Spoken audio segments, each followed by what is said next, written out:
তীব্র আন্দোলনের মুখে ঢাকা বিশ্ববিদ্যালয়ের হলে ছাত্র রাজনীতি নিষিদ্ধ ঘোষণা করেছে বিশ্ববিদ্যালয় প্রশাসন।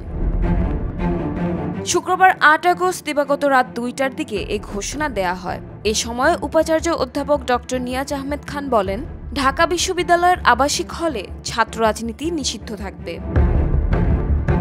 তিনি আরও বলেন, গত বছরের ১৭ জুলাই হলে হলে ছাত্র রাজনীতি নিষিদ্ধ করার যে সিদ্ধান্ত নেওয়া হয়েছিল তা বহাল থাকবে। এই নীতিমালার অধীনে স্ব হল প্রশাসন প্রয়োজনীয় ব্যবস্থা নেবে। এছাড়া ছাত্রদলের ঘোষিত কমিটি নিয়ে সংগঠনটির নেতাদের সঙ্গেও আলোচনা করা হবে।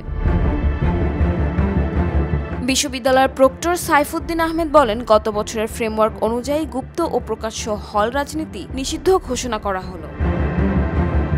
এর আগে মধ্যরাত থেকেই আবাসিক হলগুলো থেকে শিক্ষার্থীরা জড়ো হয়ে বিক্ষোভ মিছিল শুরু করেন। এক পর্যায়ে তারা বিক্ষোভ মিছিল ও রাজু ভাস্কর্যের পাদদেশ থেকে সমাবেশ শেষ করে উপাচার্যের বাসভবনের সামনে অবস্থান নেন।